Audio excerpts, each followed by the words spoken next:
يسألونك عن الأنفال قل الأنفال لله والرسول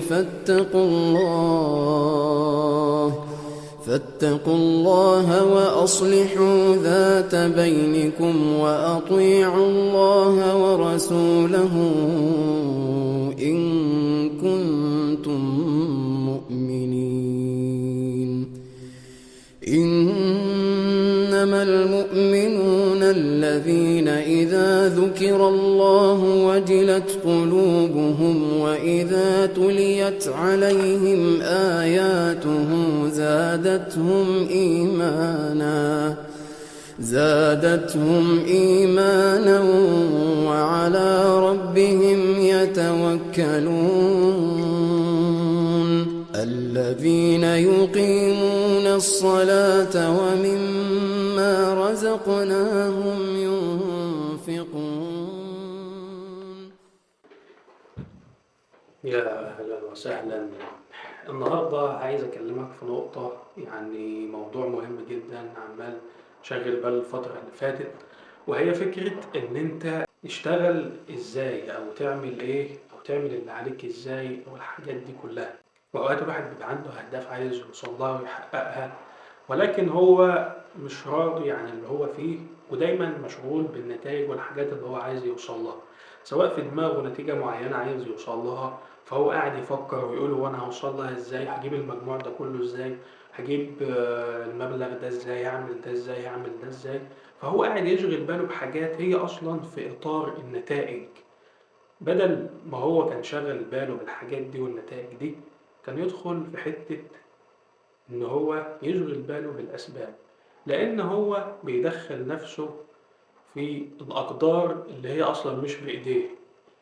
فأنا بصراحة كنت بدأت أدخل في المشكلة دي، فبالتالي لقيت إن إنتاجيتي قلت جدا، الواحد بقى يتأخر جدا في الحاجات اللي هو المفروض ينجزها والحاجات دي بسبب الفكرة البسيطة دي بس. علشان كده الحاجة اللي أنا عايز أشاركها معاك النهاردة هي فكرة إن أنت كل ما عليك هو السعي.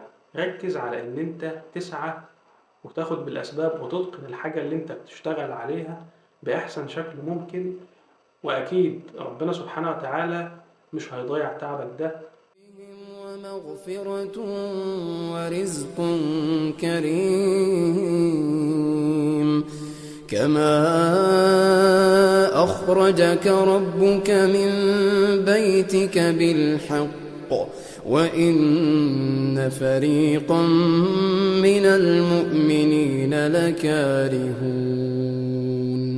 يجادلونك في الحق بعدما تبين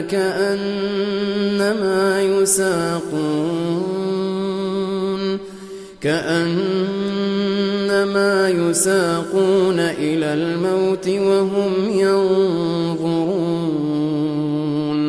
وإذ يعدكم الله إحدى الطائفتين أنها لكم وتودون أن غير ذات الشوكة تكون لكم ويريد الله أن يحق الحق بكلماته ويقطع دابر الكافرين. الله لا يضيع أجر من أحسن عملا.